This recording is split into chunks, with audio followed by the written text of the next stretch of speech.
Let's call this meeting to order. Roll call, please. Walter. Here. Myers. Howard. Here. Redmond. Here. Here. Join me in the Pledge of Allegiance.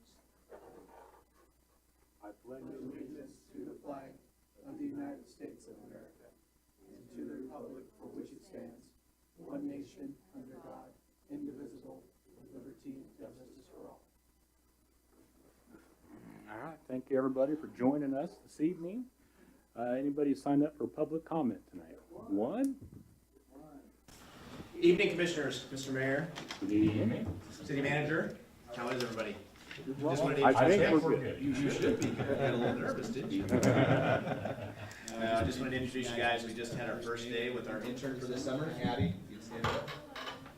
She's just about to finish up her second year at law school at Washburn University through the Dane Hansen Foundation. They get these kids a stipend, get them actually partnered with law firms out here specifically just in the western northwest corner. This will be our fourth year doing the internship program. So we get one every year. She'll be here basically through the month of July, helping me with about anything that she wants to get involved in. So you're going to see her around. She's going to be working on some of the stuff, whether it be ordinances. We've got city court on Wednesday morning, so she's going to come.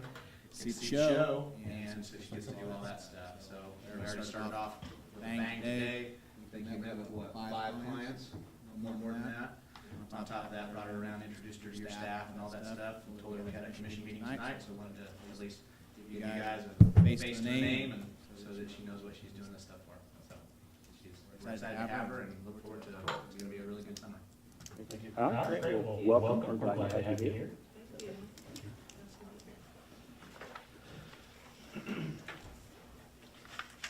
Okay, let's move on to presentations and proclamations.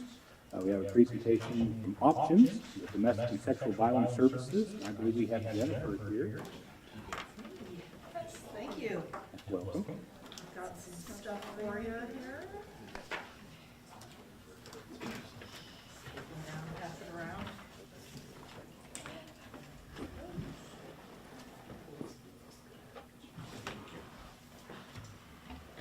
I'm Jennifer Hecker. I'm the Executive Director of Options Domestic and Sexual Violence Services. We are a nonprofit agency that serves 18 counties in Northwest Kansas. And our purpose is to serve you, your loved ones, and your community, and to do everything that we can to bring hope and healing to victims of domestic violence, sexual assault, stalking, dating violence, and human trafficking. And we provide a whole host of services. We have 13 core services that we provide. Most of those services are 24 hours, including our crisis intervention services. So that means that if someone calls our helpline at 2 o'clock in the morning from here in Goodland and they are in need of shelter because they're experiencing domestic violence, we will dispatch one of our staff to drive from Hayes to Goodland to pick them up, make sure they're safe, bring them into our shelter, stop and get them some food or whatever they might need on the way back, and then keep them in our shelter until they're ready to move on to another healthy, safe place to live. And so that's just one example of many. Demand for our services in the last several years, the last 2 years since COVID, have really skyrocketed. Last year, we provided about 9,400 services. This year, in our 2021 profile, we provided over 14,000 services. People are really in need and are really, really hurting. Each year, we do a profile on each county that we provide support services to. And I wanted to call your attention to a few things. We've changed it and updated it a little bit. On the purple side of your profile has all the information around domestic violence and how domestic violence is impacting your community. In Sherman County, there were 52 incidents of domestic violence that were reported to law enforcement, and 40 arrests were made. That is an incredible, incredible number. Your law enforcement is doing an excellent job keeping victims safe and making sure that perpetrators are being held accountable for what they're doing.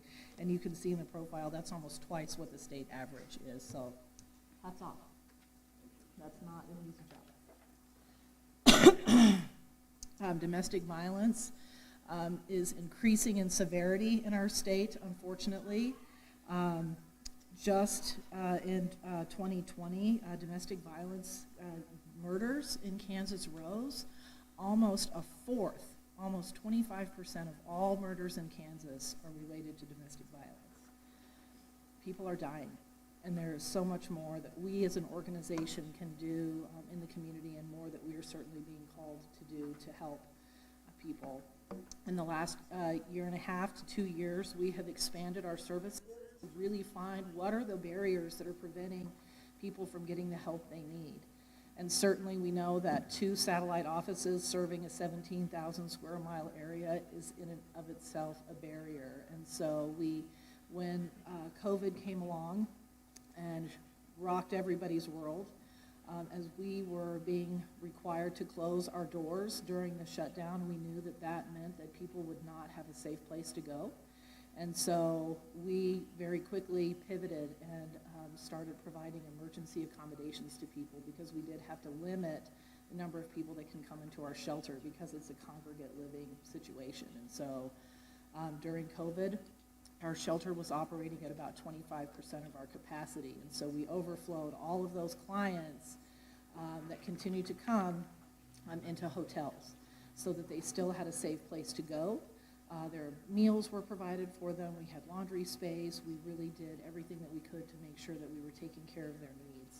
And at the same time, we knew that people who were used to just being able to walk up to our door and come in and get services, that went away during the shutdown. And so we became the first and only domestic and sexual violence program in the state of Kansas to expand our services and offer a 24-hour texting feature.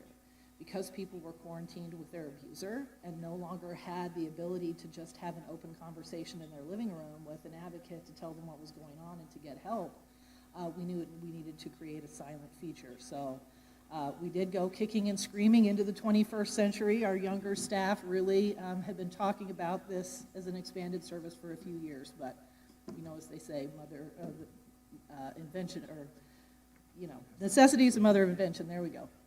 And so, and thankfully, we have a lot of young staff who are not afraid of new technology like their old leader is. And so that service has expanded over 3,000% just in a single year. So that tells us that we are really meeting those needs. And one of the flyers that you have is the multitude of ways that you can now reach an advocate besides simply walking up and knocking on the door to get services or calling a traditional 800 number. You can now text the word HOPE. If you have a plain Jane flip phone, you can text the word HOPE to the number on there. There's also a free app that we had designed that is free in the Google Play Store and on the Apple iTunes Store that works the same way. And so you can have a quiet text conversation that then automatically deletes from your phone. And so it's also safe for the provider or for the client if their abuser is opening their phone, going through their phone, looking for messages and things like that. That's all erased so that their safety is enhanced as well. On the back of your profile, we have information about sexual assault, stalking, and human trafficking. And it's certainly, sexual assault is underreported in every service providing community. That's not unique to Northwest Kansas. It's not unique to Sherman County. That happens all across the country. And you can see that there were no reports of sexual assault, and yet we provided 82 services. And so people are not always reporting to law enforcement, and that's okay. That's not a requirement for them to use our services. It certainly does help the community be able to bring those perpetrators to justice if they do report, but that's not always safe either physically or emotionally for the client. So we do have to take the lead from our clients. What are you curious about? What do you want to know about our services, about what might be happening in your community? Now you get to pick my brain.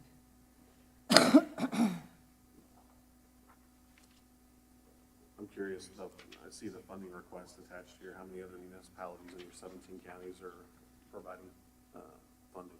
A vast majority. Almost every county that we serve provides funding support, and I'd say about 50% of the cities provide support. So are you primarily like an emergency services for, like, people needing to get out of a situation immediately? Is that pretty much what you guys do, or do you expand further and beyond that, more long-term kind of services with people? It's all of that. So we do prevention. So we are in schools. In fact, we have a youth advisory group that works, that we just started this year to really get out into the schools. We piloted that in Ellis and Russell County last year, and this year, or this coming year in 2023, we'll be expanding that to other counties. And I know that our staff have been in touch with the high school counselors here to see if they would be interested in us delivering our free Safe Dates curriculum and working with the teachers and the counselors there, and then potentially expanding and having a youth advisory group here in Goodland as well. There's certainly a lot of interest there, and we're finding that the students really have a lot to say. They're not as afraid to speak about these things as the adults are. And so I gotta love the bravery of youth. And so they've actually are now working on a safety plan for teens, by teens. And that's really important, especially given what's been happening in our community as domestic violence has increased. Safety planning is more important now than ever. And in talking with our students, we've been sharing our safety plan with the students, and one of the students said, yeah, but only adults can make these decisions. This doesn't help me if I'm in a dating relationship. And so we tasked our youth advisory group to come up with a safety plan that would really work with for teens. And we're about ready to send that to the printer here in just another probably 2 weeks. Awesome. Yeah. And then we also do not have stay limits because we don't have any transitional housing. One of the things that keeps victims going back to their perpetrator often is the finances. They don't have a place to live and they don't have a job. And so our transition advocate works exclusively with our clients in our shelter to help them get a job, find a house, know what their rights are as a consumer who might be renting, and to make sure that they have a safe place to go even after they leave the shelter in and of itself. And so we've had people come and stay just a few hours while they were waiting for someone to come and pick them up. We've had people stay as short as a day or two, and we've had people stay as long as 9 to 10 months. So however long you need to stay, depending on your circumstances, we don't have a hard and fast rule. We really want to make sure that we're serving and meeting each individual person's needs. So we do long-term, short-term, and prevention, as well as public awareness. So you're asking for 3,000? Yes. Is what you're asking for. Is that what we've provided in the past? Have we provided in the past? We haven't received a donation in the last, I think it's been 3 or 4 years. And so, with expenses increasing, need increasing, we are asking cities that haven't traditionally given in the past to see if they can find it. We know that budgets are tight for everybody. All of our expenses are going up. And so, so we know that it is a big ask, but it certainly is a very, very big need in the community. Without it, we are the only victim services organization serving this community. We're the only shelter serving 18 counties in Northwest Kansas. And we do provide shelter. In fact, we provided shelter to 3 people from Goodland just last year. And how much, I guess, I don't know if there's a good way for you to say, but how much, a $3,000 donation, how much does that help? Yeah, what does that get? Yeah. It gets a lot. It makes sure that we have plenty of toilet paper at the shelter for the year, that there's plenty of food to eat, and good food, nutritious food, fresh foods, fresh vegetables. It makes sure that children have toys, that when they have birthdays, they get a celebrated birthday with gifts and a cake, so that they can normalize their experience. I mean, imagine being 10 years old and being in a shelter on your 10th birthday. You know, that's just not a fun place to be. And so that also keeps the lights on. It makes sure that we can provide a safe, healthy environment, that we can keep that environment healthy by having regular inspections. It's not the fun, sexy part, but you know, those pest inspections, those bed bugs inspections, all of those things keep the house clean and healthy for everybody else who comes in. And so your funds help to keep the doors open, the lights on, and make sure that we can serve everybody who needs it. Great. Anybody else have any questions, comments? Anything? Okay. All right. Well, thank you very much. Thank you. For your presentation and for the service that you provide. You know, I mean, most of us are lucky enough to never have a need for your services, but you know, if the need were to come up, I couldn't imagine not having them available. So we will definitely take this into consideration. Thank you. And discuss it and see if we can do something for you. Appreciate it. Thank you so much. And if you have any questions, don't hesitate to give me a call. Our number's right on all of the papers that we gave you, so just call and ask for Jennifer. I can answer any questions you have. Thank you. That's great. Thank you very much.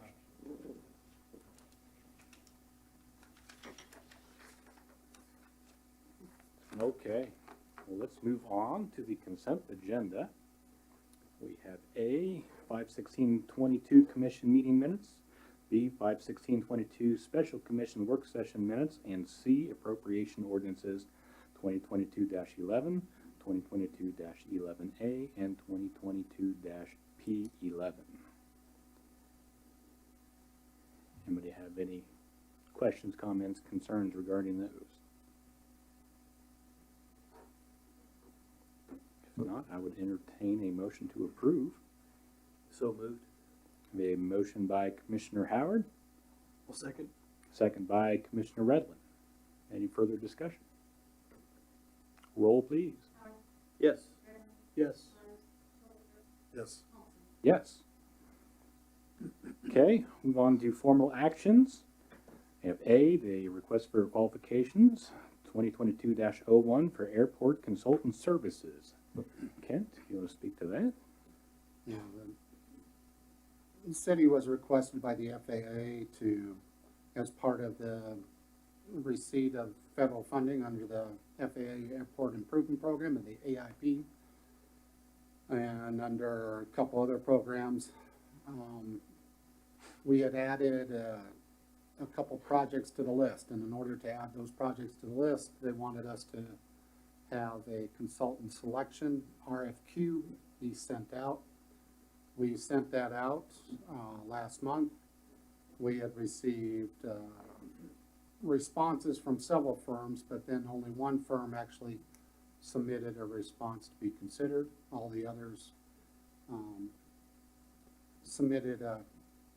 stated that they would have to decline as far as responding to the RFQ. So we did have one firm, and that was EBH, that provided a response. Went over that today with Dustin Stevenson as far as the chair of the airport board. A lot of times on this consultant selection criteria, it's submitted to the airport board as well to get their recommendation to the city commission. In this case, since there was only one response, and that respondent is the firm that we currently work with on the projects at the airport, we felt that there was not a need to go through that whole route at this time. And in order to proceed with the grant applications and the procedures for the couple additional projects, which is the snow removal equipment and also the storage facility for the snow removal equipment. They do have high numbers as far as what's listed in your agenda packet. That's not the expectation. I shouldn't say that's not the initial expectation. You never know the way the economy is, if that would end up the way it is. But so After reviewing the application, the staff recommends approving the submission or approving the RFQ proposal from EBH for these projects. Okay. Anybody have any questions, comments?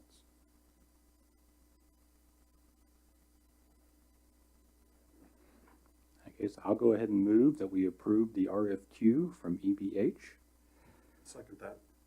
A second by Commissioner Showalter. Any further discussion? Roll, please. Yes. Yes. Yes. Yes. Okay, we'll move on to B, resolution number 1588, adopting the 2022 compensation and classification study, executive report from McGrath Human Services Group. That was a sentence right there. Commissioners, we had a report during the last, a work session at the last meeting in May regarding the executive report that was presented by Victoria McGrath of McGrath Human Services. She was contracted last year to complete this classification and compensation study. The results of that study are included in your agenda packet. There was that was presented during the work session last time, and it had various recommendations within that report for all the positions within the city of Goodland and the different departments.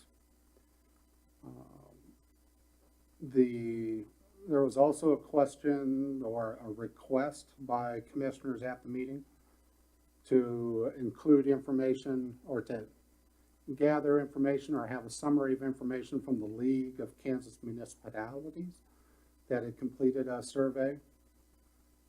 They had responses from between 100 and 200 cities throughout Kansas. About 50 cities responded that are second-class cities, which is about the same size as our community. From a little bit smaller than Goodland to, a couple times as larger, but not too large.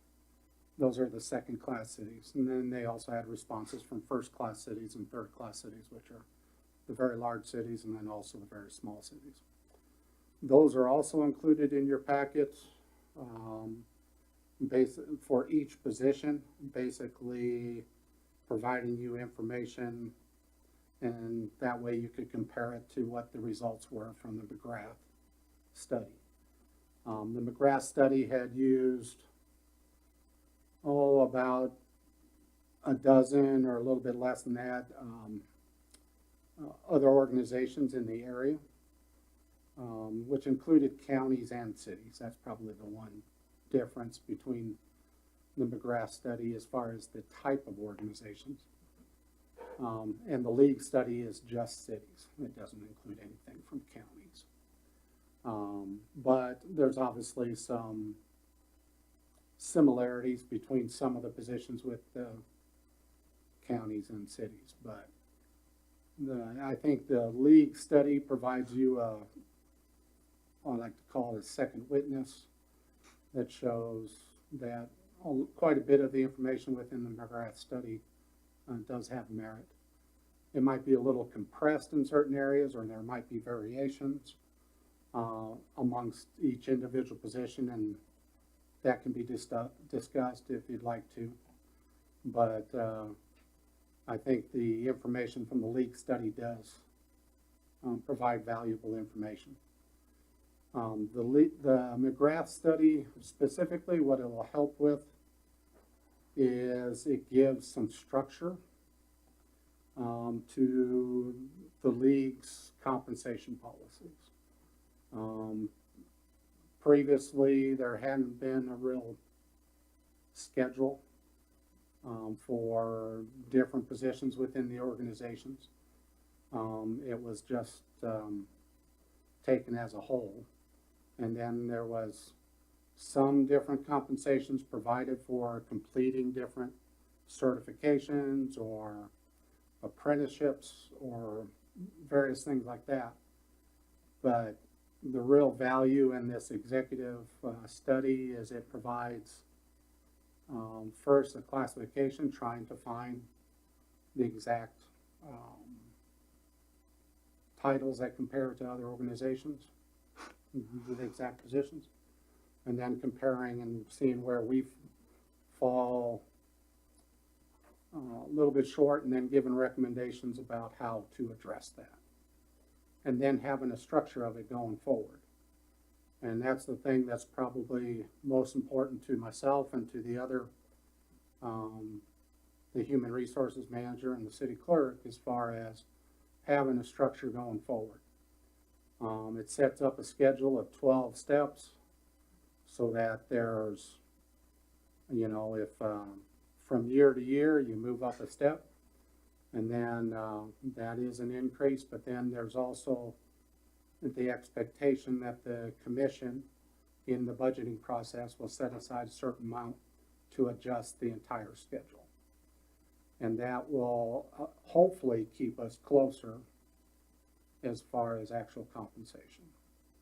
It's been kind of a guessing game from what I surmise from past discussions regarding compensation.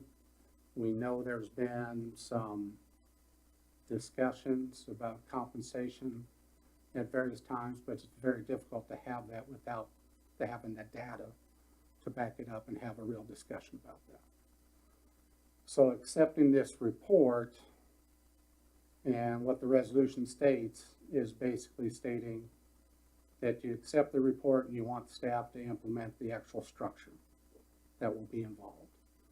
It's not telling staff to address one individual position or one individual category, but we want to set up this structure so that we have a better chance of fairly and adequately providing compensation to our employees, but also keeping it under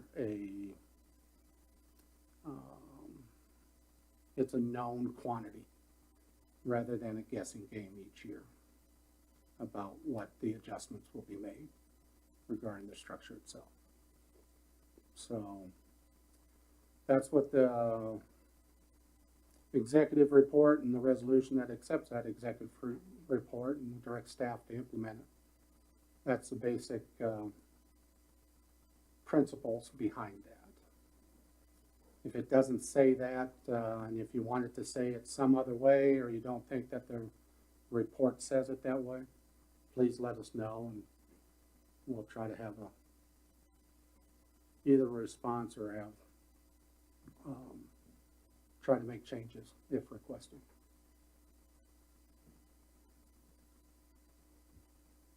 Okay, thank you.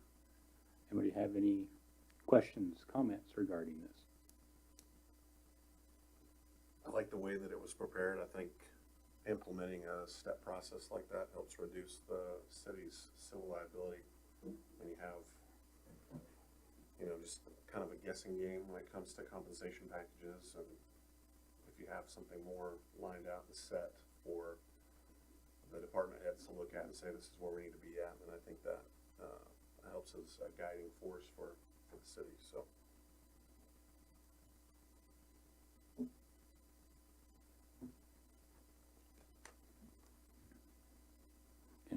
I guess I have a few questions here.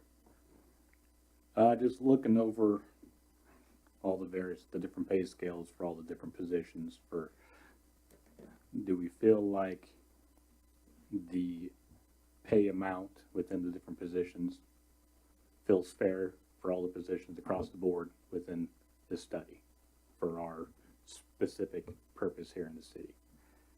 As best as it could. And that's one thing about the structure, is it tries to create an internal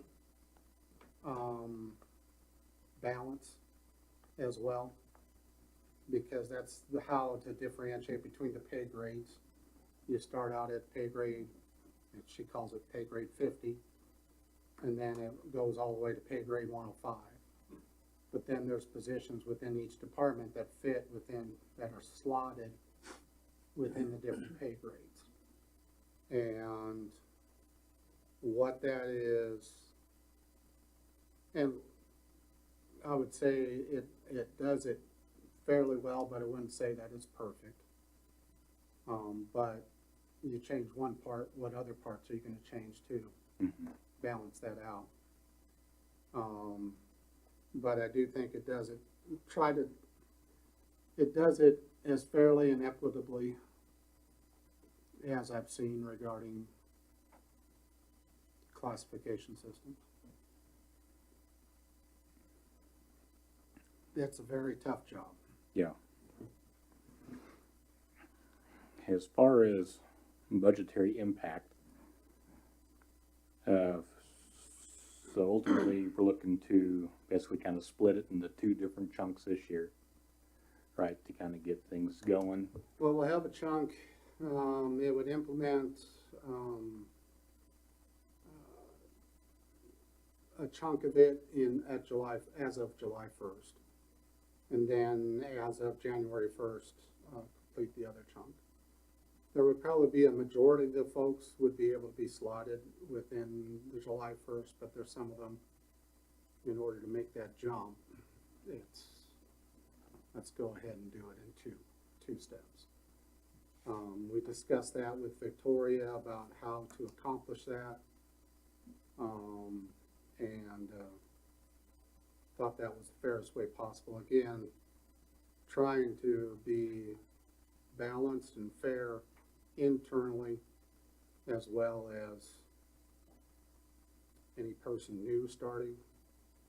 You know, it's just for example, the officers that are going to the academy or just completing the academy, and the person who's been here for a couple of years. You know, you're trying to balance that and make those adjustments as needed, and try to do it as quickly and as fairly as possible. So the majority of the adjustments will be able to be made July 1st. There are several that will take, and then actually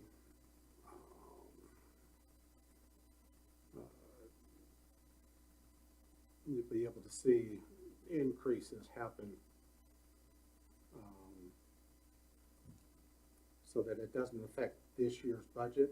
I was glad that we were able to do as much as we could in this year's budget, when we had already set up the budget and had over $2.2 million in personnel costs. And we're able to make adjustments. Now, part of the reason for that is because we've had a few open positions for part of the year and continue to do so. But we're able to do it budget-wise so that we're able to accomplish it without cutting any other areas. So what kind of dollars are we looking at here regarding, so we say we currently have the money in the budget for the first, on July 1st, if you were to adopt it, to make the first increase within the pay scale. Right. What kind of a dollar amount are we looking to then get us into the January 1st? Well, the January 1st one will depend on the budget, part of that, because when we make a recommendation, and I put that in the memo, a little bit of the memo, if we would make an adjustment of, and I just gave an example of 3%, that's adjusting every step within that structure, that 12-step structure, by 3% as of January 1st. Now, that would kind of be called your cost of living adjustment, or trying to make those adjustments. Is that the amount that the commission will approve, or that we can afford to do? Because we also have to take that audience in as well, as the community. And is it fair regarding that? But I gave an example of 3%, and I said the net result, we will have about a 7% increase in costs as of January to implement it. Now that's people moving a step up, and then also having that cost of living adjustment that moves the whole structure up a little bit. And do we know about what that figures out to dollar amount wise? Yes, but I'm not remembering that number right off the top of my head. I think that's over $100,000, because you got 2.2 million, and 1% is 22,000 times 7 would be 154,000 Mhm. approximately in personal costs as of January. But that's assuming an if, and, or but, because that 3%, depending on how we will want to set it, that could be too little, that could be not something we will do. So even if you look at just taking a 3% out of there, just doing the second step within the pay scale, It would end up, basically looking at 100,000. it would Would be, be for that. 66, yeah, a little bit less than 100,000 increase. Ultimately, we would be tasked with determining where that $100,000 or $150,000 would be coming from in next year's budget. Staff will give you recommendations to do that, yes.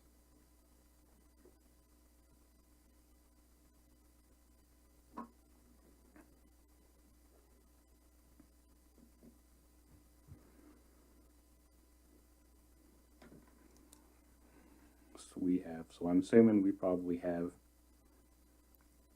employees who already fall further on up into the steps of the pay scale in some of the positions, and they would just fall into whatever step they are. Yeah, Closest to what they're there's currently- employees that do that, there's a couple employees that are over. Those are, will be handled just, they're at the top of the range. But they'll still have the COLA increase or whatever, the increase moving the whole thing up. And then there's people that, fall below the whole 12 steps, and that's a matter of, let's get them up to what, to get them into that initial step of the structure. So I'm assuming the people that are already at the top, assuming that we have some, I don't know if we have any that are actually making more than what's at the top of the list, they will stay there, they will not be bumped back down to whatever the top No, of the nobody list will is. have their wage cut. But at that point moving forward, they won't have any other wage increases other than yearly cost of living. Unless there's Or some other consideration, adjustments, or they end yeah. up in a different position, or, there's those type of variables that can always come up.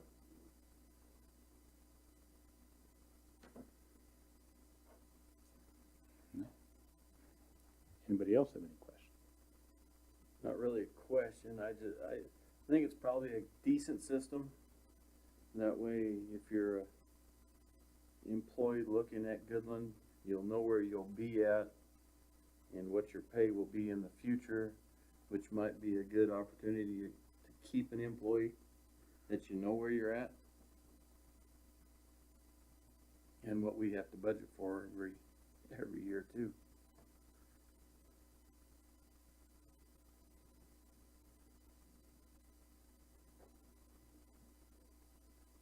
Yeah, I mean, I'm a big fan of the idea and the layout and the way this is done. I've been trying for the last couple of years, we've been making some small strides and getting more pay for the employees. And I really like that this gets us up to where everybody really does belong. Budget wise, the fear falls into, where's that money gonna come from? One of the biggest debates every year is always, health insurance. And that's kind of the biggest money discussion within budget among the commission anyway. So I don't know if that's the wage increase is gonna cause the health insurance discussion to become more serious and maybe make a change there to bring that cost down. I mean, I don't know. We'll determine on you know, see what your guys' recommendation is as far as budget goes when you present it, and we'll go from there. But, you know, I said it's a large chunk of money that has to come from somewhere, you know. Well, and then part of the executive report, she does address our benefits and our health insurance. Mm-hmm. And she recommends no changes at this time. I said, once you are in and have a salary structure that is comparable to other folks, then maybe it can be looked at. But I would not see it, as long as we don't have, there's always the caveat, if health insurance would go up 20-25% for us, well then we need to have a different discussion. There can't be an ironclad guarantee, you know, no matter what, it won't change. But if it's reasonable, I can't see any immediate changes to that. Then that's what the report is recommending. Mm-hmm. I just know, and granted, you know, we haven't seen any kind of budgetary discussion or anything that's been happening, but, you know, we just see the cost of everything going up and up and up everywhere across the board. And, you know, and we keep throwing more money at everything. Eventually that money's got to come from somewhere, you know, either we increase the amount of money that we're receiving in as a city, or other services or things need to get cut to maintain the cost, you know, so that's. Well, and I will definitely not say that this is a panacea, that this is the one this is the only decision that will ever need to be made regarding this. Mm-hmm. That's not the case. It's a good step, and it sets up a structure for future discussions. You know, the way the economy is going, it's not just city employees, but every person in the community is looking at different things. So, this, I think, has a solid foundation, and it also is not a knee-jerk reaction. You guys authorized this, or the commission at that time authorized this last year. So.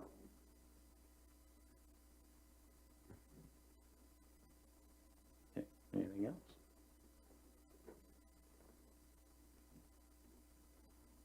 Well, I'm going to go ahead and make a motion to approve resolution number 1588.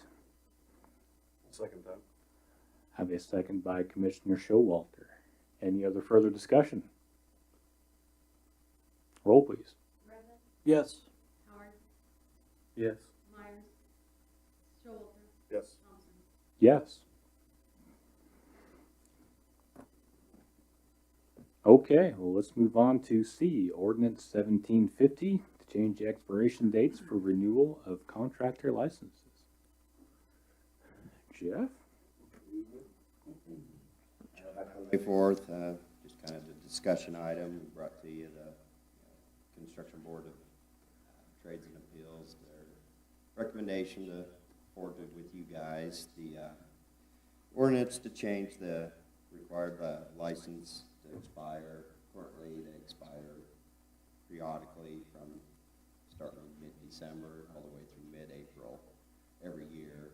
And so we kind of made a recommendation to send you guys about changing that to expire December 31st of every year, or this year, and then every 2 years renew. It's definitely a lot cleaner that way. Yeah. Yes, it would be. And I assume easier for you to keep track. Yeah, it would be. Yeah. Like I said, it kind of would help in with the budget too, because you're spending 3-4 months incrementing that, working on that, sending out the letters and phone calls, and you're only doing that once every couple of years, besides making sure all their insurance are bought. It's easier. Save quite a bit, a few steps, that's for sure. Anybody have any questions or discussion regarding it? I think it's a good deal. I would entertain a motion. I move that we approve ordinance 1750. Let's see. What do I need to say that? Is that it? No, I move that we approve 1750. That's good enough. I have a motion by Commissioner Redland. I'll second that. I have a second by Commissioner Howard. Any other further discussion? Roll, please. Myers, Howard, Yes. Redley, Yes. Showalter, Yes. Thompson. Yes. Okay, we'll move on to ordinance 1751, adopting a code for continuing education requirements for mechanical, plumbing, and electrical contractors. Once again, last meeting, brought this forward to you guys for the discussion and discussed it with the Construction Board of Appeals and the Trade and Appeals. They made a request to present to you guys to, according to the state, they require that they continue their education. And, of course, in our codes and ordinance, we never did request it, or so that's what we're recommending. Just to give us the paperwork, keep it coming, Yep. because they do it anyway. So. Mhm. Okay. Any discussion on this? Motion that we approve ordinance 1751. Motion by Commissioner Showalter, Second. second by Commissioner Redland. Any other discussion? Roll, please. Showalter, Yes. Redley, Yes. Howard, Yes. Myers, Thompson. Yes. All right, thank you, Jeff. Thank you, Jeff. Jeff. Okay, let's move on to E, the 2022 utility charge-offs. Kent, you want to speak to that real quick? I'll defer to to our city clerk, Mary, to describe the utility charge-offs. Annually, we bring the amount that where we've lost contact with customers of bad debt. And we ask that you charge them off. Unfortunately, the last 2 years have been a little bit higher than I'd like, but it's still very reasonable. We do use 2 collection agencies. We use the state set-off program, which is tied to anybody who gets any benefit from the state. That reduces their benefit from the state, and we will get part of that money. We also use American Municipal Services that has a lot of that they can outsource and try and find the people. These debts do stay with them, you know, in order to continue to try and collect as long as we can. And then if people do come back, we do check our charge-off list. We keep a master list, and we do require it to be paid in order for them to get utilities hooked up. But we would ask that you allow us to charge these utilities off. Just out of curiosity, and I don't know if you know this or not, but historically, you know what kind of a percentage we end up collecting back over time? Some of them surprise me, but I will tell you not a lot. It's kind of comical, I shouldn't say that, but it's kind of comical when the people come in, they know that they owe the debt. So they're kind of try to be sly about it, but we don't collect very much, but we do collect some. So I always keep that as an option. If I can collect the bill, I'm going to collect the bill. Yeah. So it's a very low percentage though. Well, just kind of one of those things where what else can we do? Yeah. That's exactly right. There's not really many other That's options exactly to do. right. Anybody have any other questions or comments? Doesn't look like there's been any recent ones. Well, these are all ones. Old, That- 3 years or older. Yeah, 4. these are ones that we've lost contact, because if we get a notice from SET-OFF or from AMS that says they have reached this customer, we do not write them off, because there's still the potential to collect on that debt. So these are ones that we have totally lost contact, or they are deceased or bankrupt. I don't think there's any bankruptcies on this one.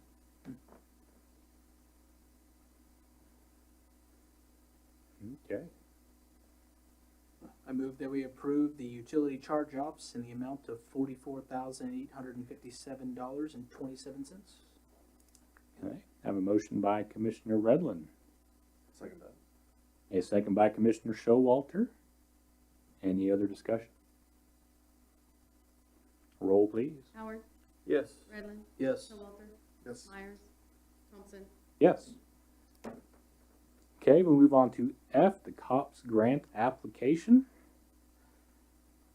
And are we gonna defer to, I would Thank you. defer to Police Chief Hayes to initially start. Discussion.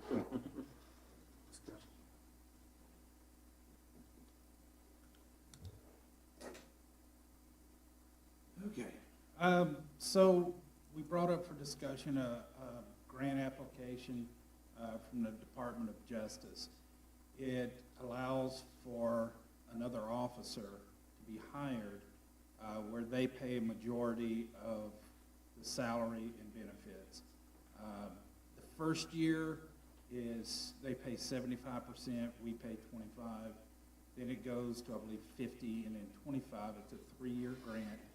And it's renewable, so if 3 years comes down and you reapply, you get approved, it'll jump back up to 75% and start all over again. What we're asking for now is permission to proceed with the application process. The first part of the application is due on the 9th, and that part's ready to go, ready to be sent. Then they send, I guess, a link to complete the second part of the application, which is due on the 16th of June.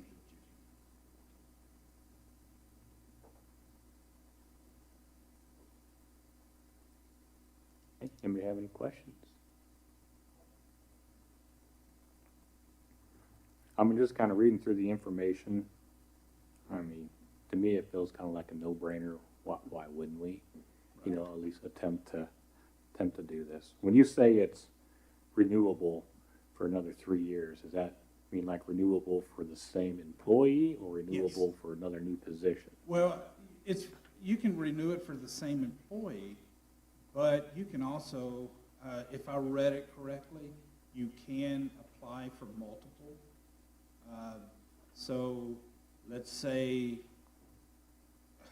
I don't even know how to give an example, but let's say you wanted a school resource officer for some reason, and that's just an example.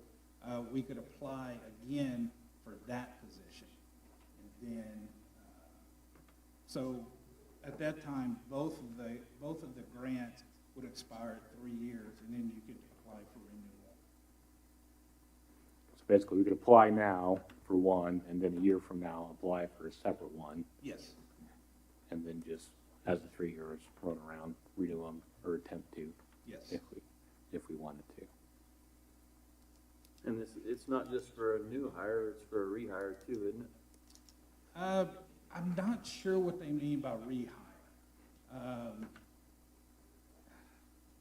Of course, they don't give definitions for it, but for me, it would be somebody who left and wanted to come back. But to me, I guess it makes a little sense, because if somebody left and they did want to come back, but you didn't have a position, you could apply, and then you could create that position. That's what that's a total speculation, because like I said, it doesn't really specify what they mean by rehire. But it's only to fill open positions of some sort. No, not necessarily. So if you have, say, 7 officers, and you wanted or needed another officer, you could create that position, and the grant would cover that. But it's still a new open position. I mean, you're creating, but it's still it's a new open Yes, position to yes, create. I see It's what not- you're saying, yeah. You can't be like, hey, this guy's been around for a year, can we tack this grant onto him? He's Right. new. It has to be an open position of some sort that you're Right, filling. absolutely. Okay, Now I understand. yeah.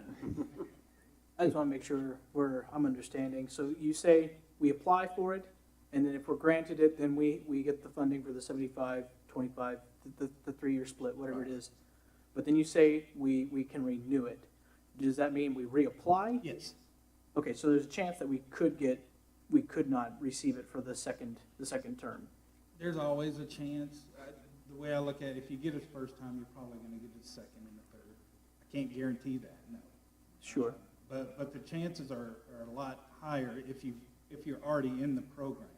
It's kind of like our VEST program, which is through DOJ as well. Every year, I reapply for a VEST program, and which at this point, they reimburse us half of whatever we pay for VEST. So, you know, I can't remember us ever being denied that. We're already a part of it. We just basically go through the application process, the motions, and then, you know, we end up getting it. So, like I said, I can't guarantee that. Okay. But the chances would be a lot better once you're involved in that program.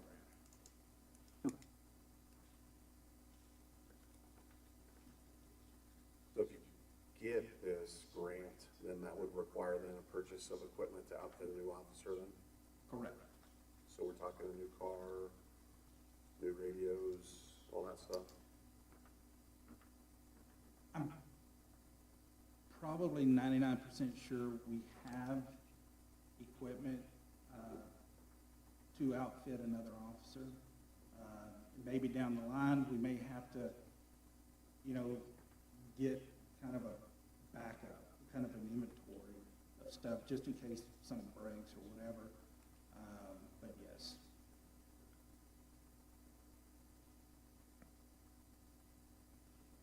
But currently, we should have everything we need to cover this position if we were approved. Yes.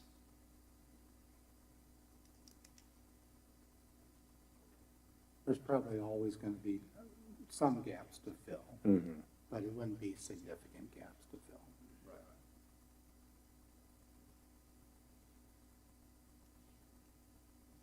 Any other questions?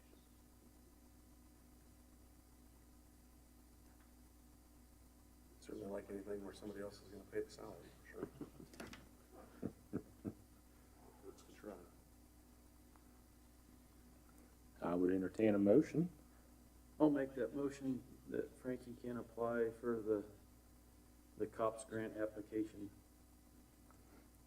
I have a motion by Commissioner Howard, Second that. and a second by Commissioner Showalter. Any other further discussion? Roll, please. Myers, Showalter, Yes. Howard, Yes. Redmond, Yes. Thompson. Yes. Thank you.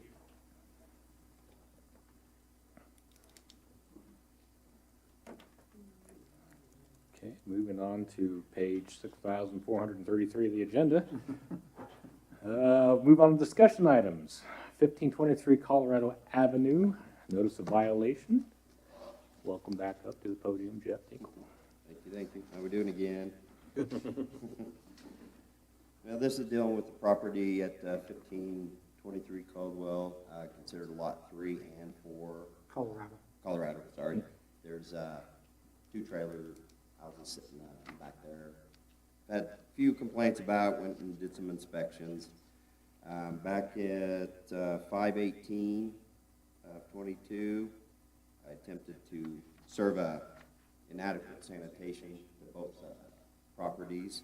On 5/19 of 22, same thing, no response. Then it went back on 5/23, same thing, no response. So I issued a inadequate sanitation. They had 5 days to get some sanitation put into the property, no water, electricity, sewer, and so forth. And gentleman failed to do so, gave him actually more than 5 days to get the process done. Went back, did an order to vacate, and I think the issue to order to vacate is going to be due up on June 8th, which is Friday, I do believe, or Wednesday, next Wednesday. Someone's living? Oh. Next Wednesday, or Wednesday by 10 a.m. The gentleman did come in and talk to me today. The one trailer, we're considering that. He didn't know if that was lot 4 or 3. We're considering that 4, it's the back part of it. He's not living in that one. I've seen smoke coming out of the door of that one. What I you know, went up to the property and met some dogs and decided not to continue. So, anyway, he was asking if he can use that, residence or that piece of property for a storage container, and I said, no, you can't use a trailer for storage, it's kind of like a pod, you can't have it on residential. So, he's, in the process of trying to clean some of it up.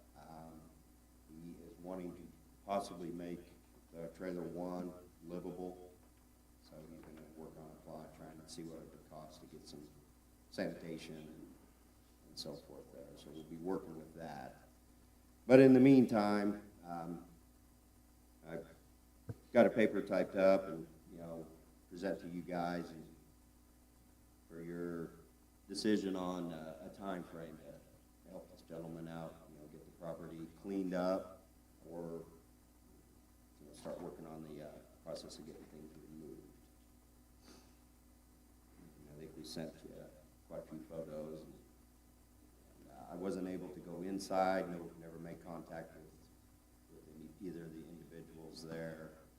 But one of the photos, the door was open, so I was able to just reach our phone in there and took the pictures.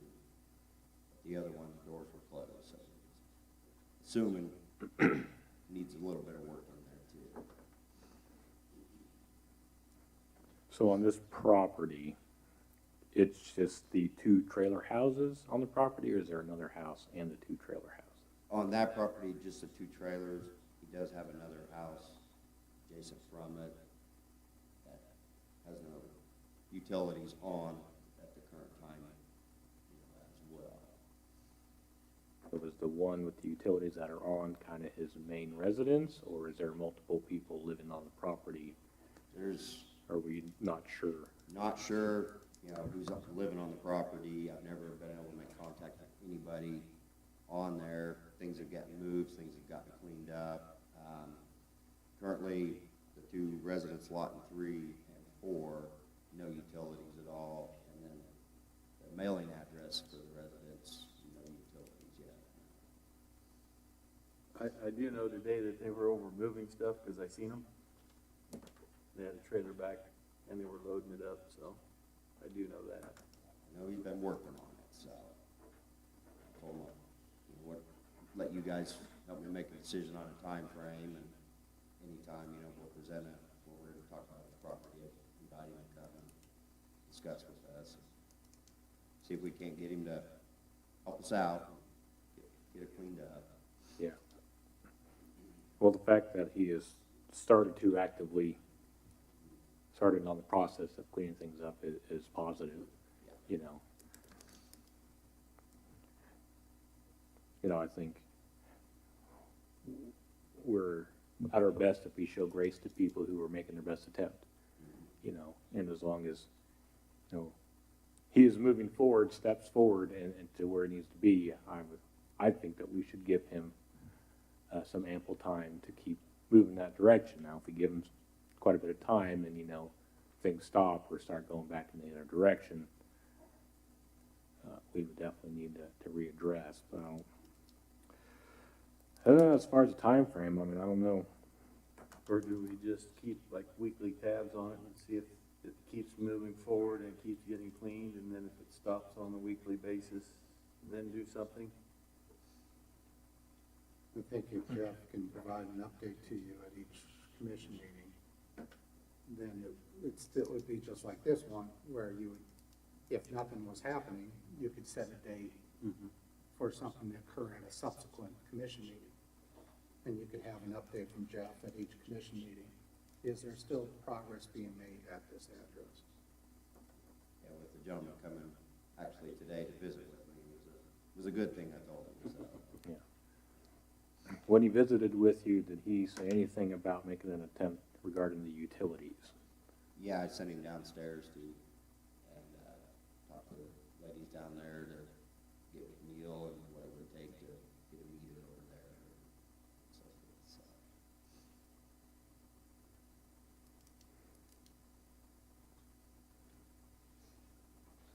We just want to maybe hear back next meeting, see if any progress has been made regarding utilities and continual cleanup of the property. Well, and also the decision, like you were mentioning, Jeff, between the two trailers, there could be something happening regarding one trailer, but then the remaining one is the utilities are connected, if they're gonna be connected.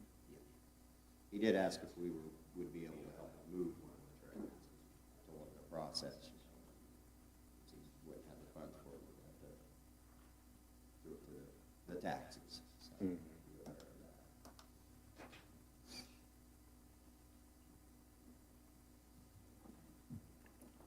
Okay, well, I think the consensus is, just let's see how things look in a couple weeks and see if we've made any progress regarding the utilities and see how the cleanup's going.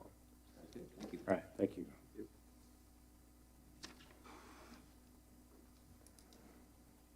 Okay, discussion B, handyman contractor. Welcome back again, Mr. Jeff Dick. Again, I've been visiting with the construction board. They've kind of come up with some ideas and wanted me to present some to you and get some feedback if you guys have any other additions you would like to add to it. Currently, what they're discussing is the insurance set the same as it is for the current construction. All the trades, $1 million liability insurance.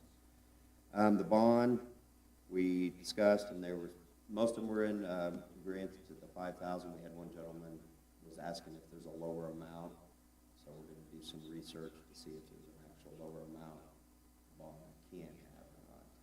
So, of course, we're not going to rely on them to do any structural work, and nothing on commercial. It'd be residential only. Ideas that we've come up with was install and repair drywall, install and repair fencing, install and repair siding, decks, install and repair doors, windows, change out plumbing fixtures, change out light fixtures, minor roof repair. That means fix leaks and blow-offs. So, and as far as like the plumbing and electrical, no running new wires, no running new plumbing lines, just fix what's there. What we've kind of come up with, get some feedback from any of you guys if there's anything. Are you also putting a $1,000 labor limit, is that correct? Yeah, they've discussed putting a $1,000 labor limit on just themselves. If they have a $10,000 project and 9,000 materials, it's $1,000. So, trying to keep it to where they won't be able to go in and do a full kitchen remodel, bathroom remodel, things like that. That's for the contractors, but they come in and do the minor stuff. You said siding a whole house? Siding repair. Just repair? Yeah, siding. Not siding, not re-siding a whole No, house? not the whole house. Okay.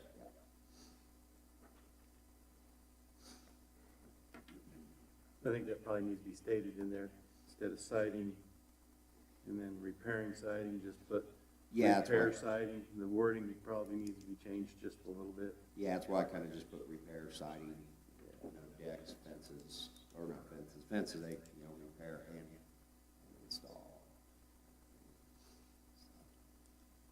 And they're also discussing whether the application process, getting references, bringing them to the meetings, kind of doing a little interview with them and question comments, so we just don't have somebody off the street that's never done it before, trying to start doing it, ruining some projects and properties, so.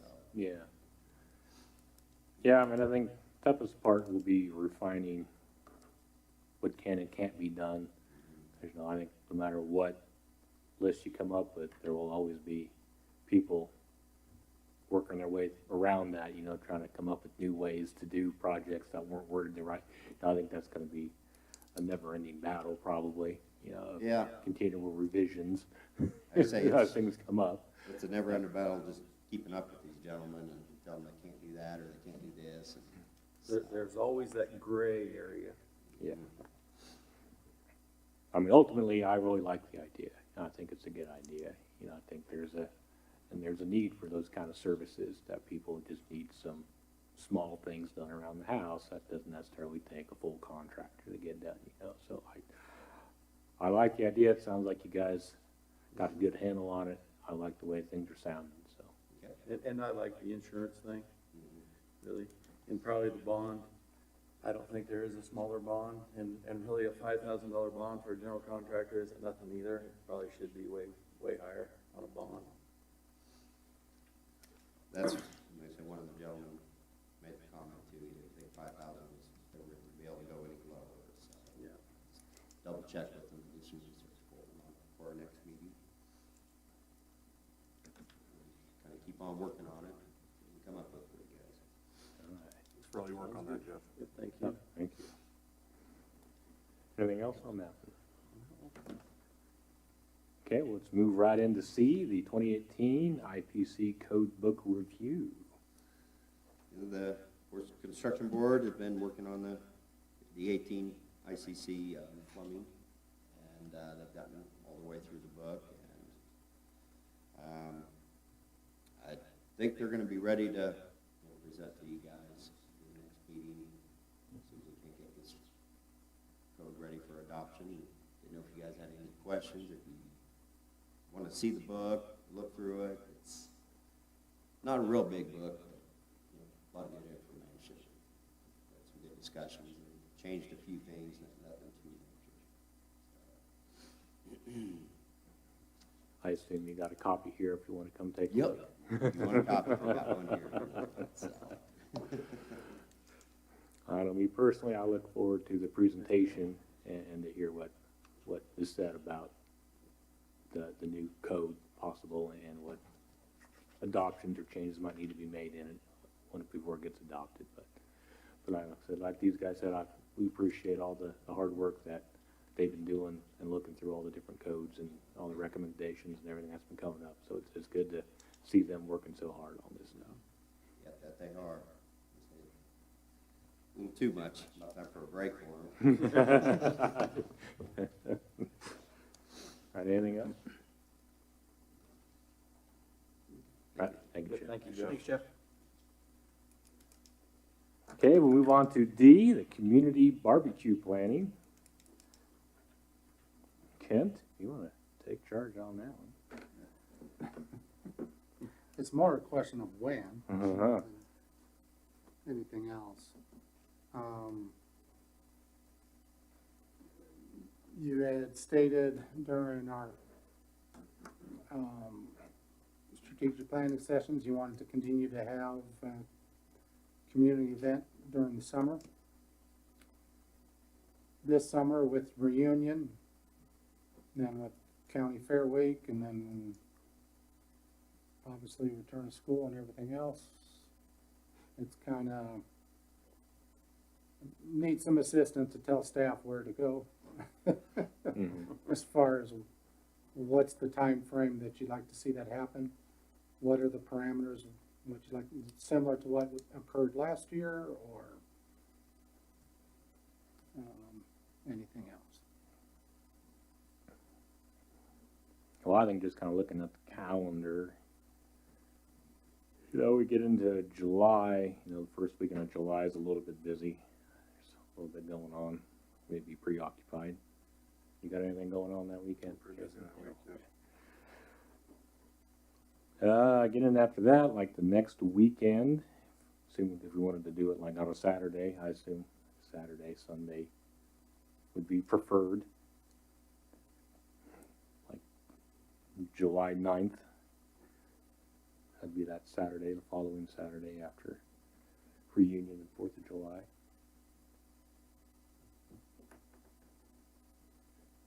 I don't know, I might have a flyer of that one too. Might be races, I don't remember what weekends the races are. You know? The races? I know we got one Father's Day, I don't know what the ones in July are.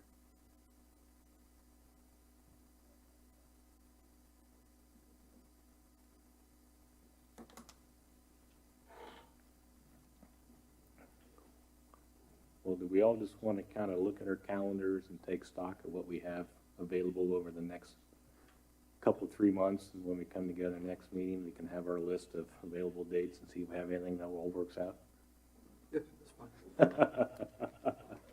Did you have the community events on the weekends last year, or did you have them on a weeknight? I honestly don't remember. Mary? Well, I actually said, did we have one last year? Like, I was trying, I'm But not, it's I think the one they're talking about is the one after, Flatlanders, right? Flatlanders Yeah. is, And it was always on, it's always been on Sunday.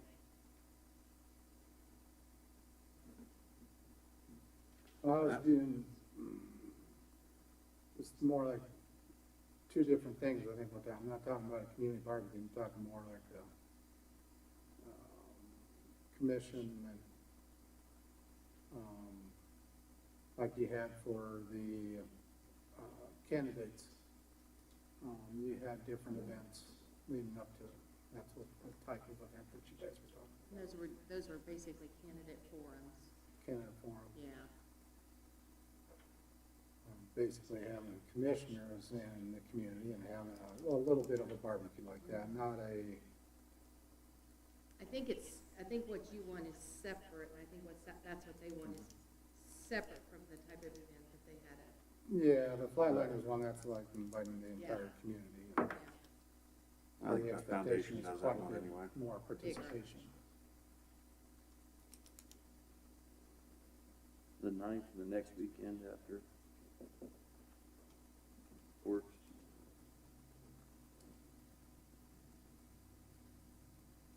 The next weekend after the 9th works better for me. 16th? Mhm.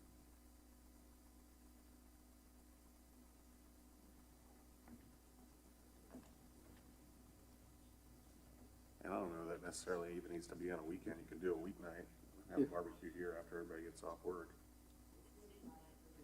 yeah.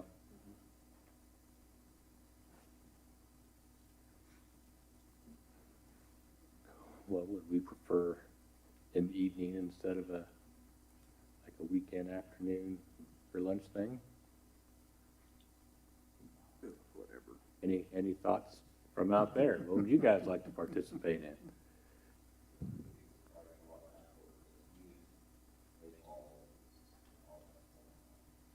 Well, that should be wrapping up here shortly. I'm the umpire, so I should know.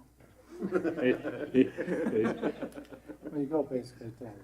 You First throw week of everybody out July. of the game, you get done pretty quick. First week of June.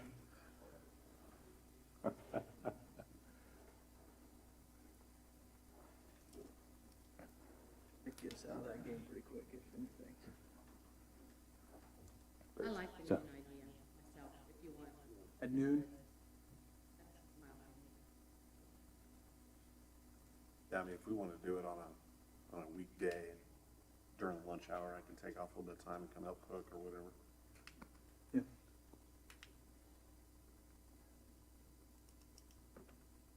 July 20th. July is open for me, so I'm good. Well, That's a Wednesday? Like a Wednesday at noon. But I wonder how many people we're gonna get to come out during their lunch break during the week, you know, Yeah. as opposed to something where they have a little more free time, either in the evening or on the on the weekend. weekend, you Yeah. know.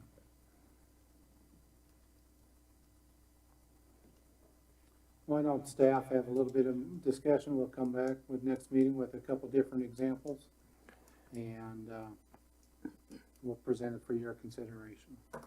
Yeah, because I feel like we have no idea. I thought Really you guys honest. were a lot more certain than that. You're not getting it. We're certain we love the idea and want to do something. Beyond that, we are very uncertain. Okay. We will do that. Okay, that sounds good. Okay, well, let's move on to reports then. City manager will start up, Kent. Sure. Yes, we have two main projects occurring right now as far as the 17th Street project and also the airport runway project. And the 17th Street project is proceeding well apace. We're trying to work out details regarding the transition from finishing the majority of the project, and then they have about 100 feet on the east end that will have to be addressed. And I guess I would ask Andrew with EPH to provide any additional details. I think they will be done unless a severe storm comes and takes out the tonight or tomorrow. They'll be able to get the majority of it done, but. Yeah, 17th Street's moving along. We were hoping to get done a little sooner. But had to say something about the rain and tearing out pavements. No, we'll work with Jeff at Schooler, and then obviously keep Kent informed, because we want to keep traffic, especially the truck traffic coming from Schooler there, the entire time. We're pushing them to get everything completed before whenever wheat harvest starts up. So we're keeping a close eye on that. But then we've kind of got a plan set in place, and Ken knows a little bit about that. But we'll talk to Jeff to make sure all that's going to jive with what their business operation shows. So. Basically, they should have the rest of the paving done by the end of this week. Yes, that's the plan. That main, we have the 2 phases, mostly just to keep the entrance open to Schooler on the west end. Phase 1 is 90% of the project. All the pavement should be poured and then would be cured out the following week. But in that time, next week, we may go ahead and jump onto a portion of phase 2 to get it started. So that way we can get some cure time on that and possibly be able to flip over and keep everything running, at least the truck traffic, until we can finish. So the rain will hold off, that'll be great. Rain's good for other people. The extreme 100 feet, the last 100 feet on the east end, the west end of the project is where the trucks are entering onto Schooler's property right now. And so we need to keep that entrance open if the concrete hasn't cured. And as soon as the concrete's cured, then the trucks can get to it. Problem is, how are you going to work on that 100 feet and get the trucks to the next entrance onto Schooler property without having to go up and around in residential area? We don't want them to do that. So that's what the discussion is with the project man, the construction project team, and also with EBH to make sure that that transition is smooth. Yeah, we know the majority of traffic comes from the west during harvest, obviously. And so, yeah, we're going to do everything we can to make sure that something stays over there, whether or not we got signage that says local truck traffic, scooter traffic, type of thing for a couple of weeks. We'll make signs that will say something like that. So we'll keep you updated and obviously keep the conversation.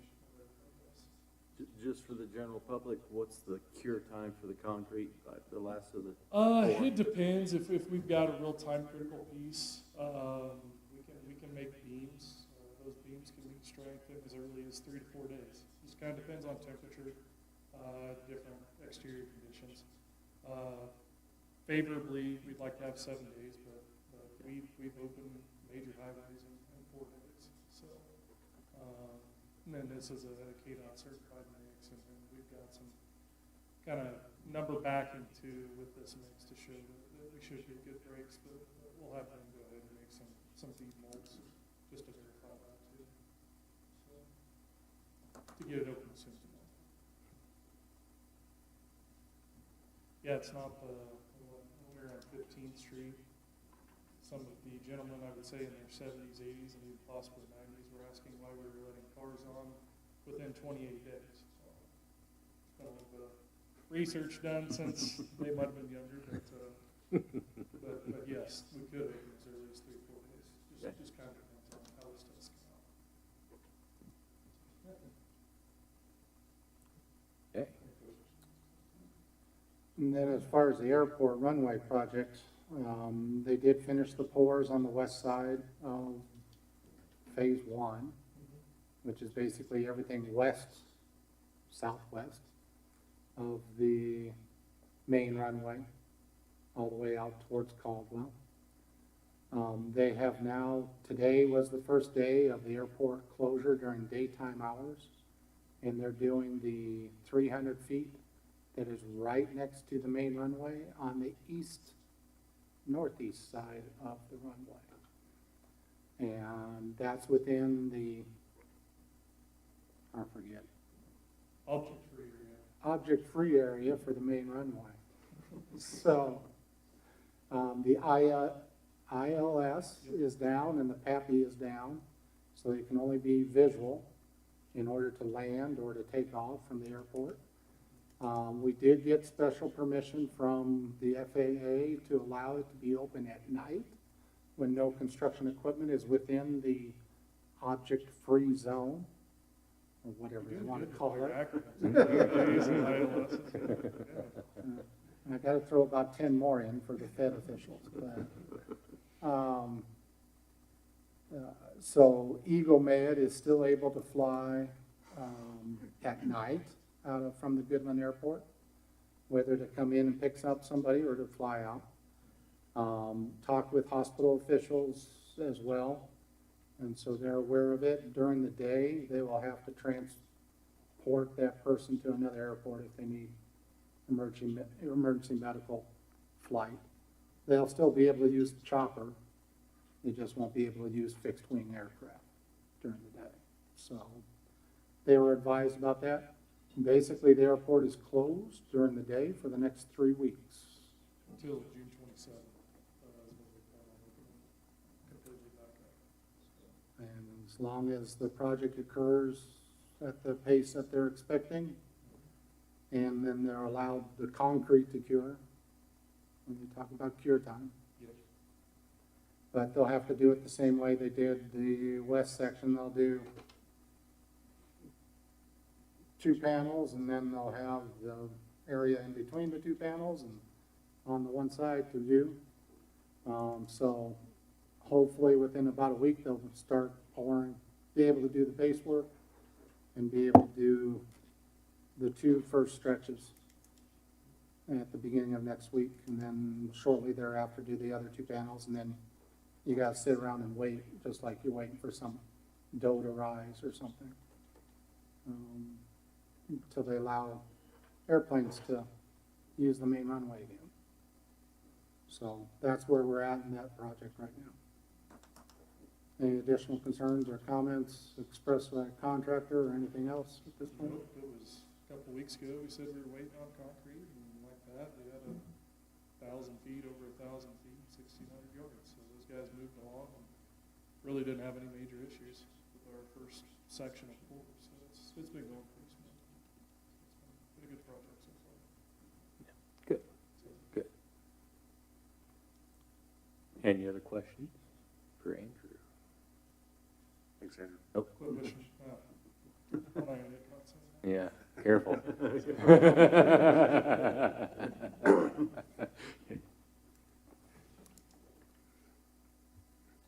We've also had a series of situations involving water wells. We're now up to 4 water wells that we're working on at various lengths. And I guess I would ask Neil to come up and give a short rundown of where we're at as far as the operational capacity of our wells. Good evening. We've had quite a trying year on water wells. Well 3 went down a couple months ago. It was actually the check valve and the pump that went bad on it. So we've got it back together. It is back to pumping. A few weeks ago, we had lightning storm go through. We lost well 10 and well 8 through lightning. 10, we had a new variable drive put in and transformer inside for lightning damage. That's all been turned into insurance through Mary. And well 8, out by the racetrack, was lightning involved with it. And we lost 150 horsepower variable drive out there. And Don's Electric out of Ellis has been looking since last week for a variable drive. They finally found one. through a company that he hadn't heard from or used at any point in time, but he looked, kind of background checked on them, and they've got a 3-year warranty on their stuff, and they've been in business for quite some time, so we're gonna give them a try. The people that he usually deals with is 55 weeks out on a variable drive for that, and we can't have a well down for over a year. We struggled bad enough throughout the summer without that. And then last week, we had well 11 out by the gun range go down. And Wolfter is actually here today, starting to pull it. We've got a submersible that went bad on it, and it's only 3 years old. So it's been quite a summer already. At least we're not into July yet, and having these problems. Hopefully not a sign of things to come, right? Yeah, so let's hope this is the end of it and we can move on. I think this is one of the worst years we've had in a long time, isn't it, Mary? On our wells. And we've never had 2 major wells down at the same time that I can remember. Maybe a couple of the lesser ones maybe, but 2 of our biggest ones down at the same time is unheard of. And 8 and 11 are our 2 big pumpers. So how does that affect the city as a whole regarding water capacity? Right now, we're not really hot and really dry for now. We had some cool days, which has helped us out, so we're not in panic mode yet. But if they can get well 11 pulled, a new submersible here, everything back together, and then back in the hole in a couple weeks, we should be in good shape. Then we'll only have 1 well down until we can get that variable drive, and it should be a couple weeks out, hopefully. We'll see what freight time is on it and where it's gonna come from. So we should, within the next 3 weeks to a month, we should be back at full capacity again. So as long as we keep getting these nice rains, that'll help. Yeah, Help a the nice water rain supply. would help a lot. A nice rain. Slow down the road. Yeah. Yeah. We got problems there. So that's where we're at right now. We've got 2 back up and running, we've got 2 down waiting. So hopefully we can get our 2 major wells back up and running, and we'll be back in operation.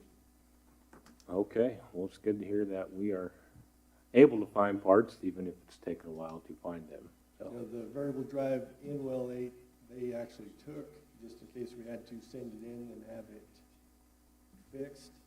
And they said if they could find the right parts, it could be a couple weeks, but if they can't find a part, then who knows how long it'll be down.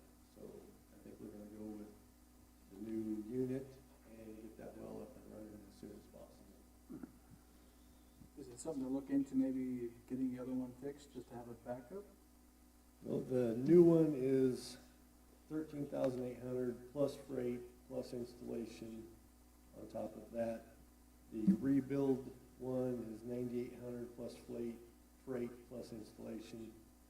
So for $4,000, we can have a new unit And warranty. And warranty on it. decent warranty. The warranty on the rebuild one would be 2 years, if we're gonna get a 3-year warranty on the new one. So we kind of figured less of 2 evils would be the new one, to get a better warranty. Because if there's something that damaged and they didn't catch it, it wells up and running for a couple, 3 weeks, and it goes down again.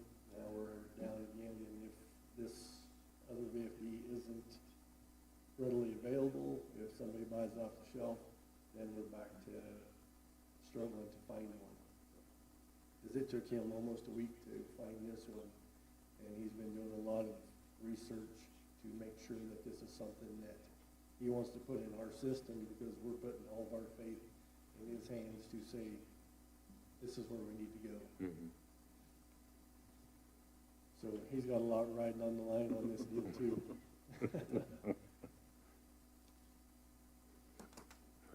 And we got Got anything else? And going along with this, right now, it's just encouragement as far as water conservation. There is procedures and code to go along as far as water conservation. We're not in crisis yet. I'm not trying to say that to the community overall, but would encourage them to water at the appropriate times during the day, during the morning and during the evening, and not during the heat of the afternoon. You're not doing your yards or your gardens any good at that time, a whole lot anyway. And our water usage has not gone out of sight. It's not the time of year where it's going, where we can't keep up with it.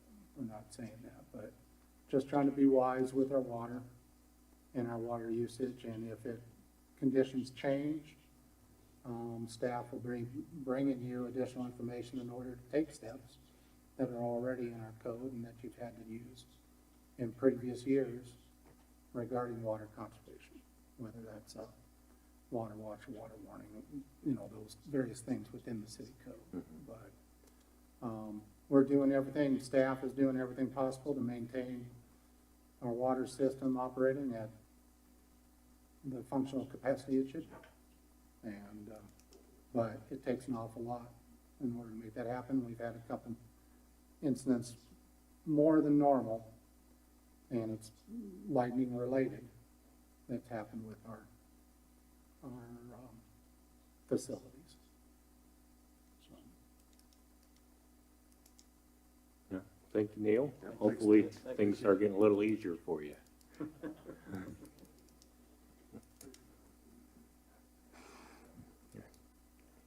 Anything else? No, sir.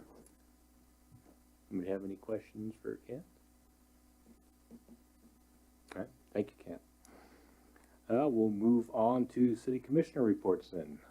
Start down here with Commissioner Redland. Nothing to report. Commissioner Howard.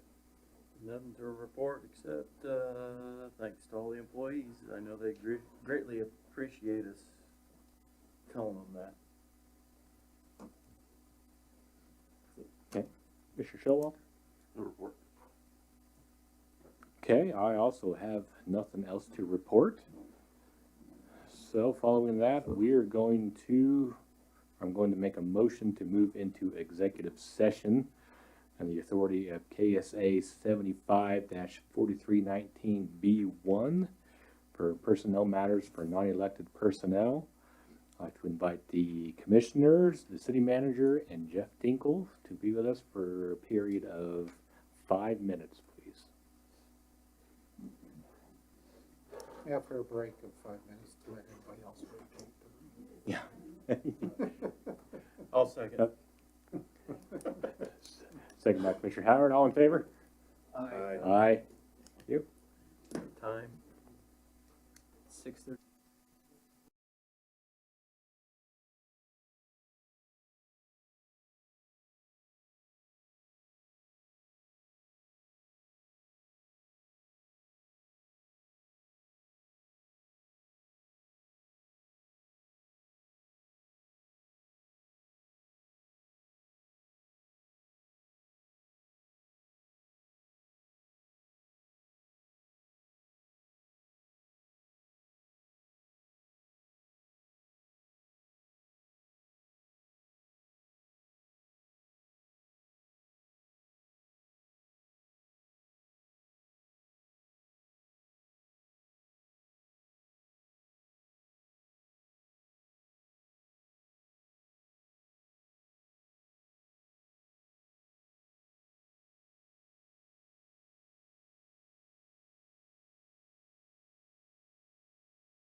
Are we ready? Okay. Anybody have anything else they wish to discuss? No, I would entertain a motion to adjourn. So moved. A motion by Commissioner Redlin, Second time. second by Commissioner Showalter. All in favor, say aye. Aye. Aye. Thank you, everybody.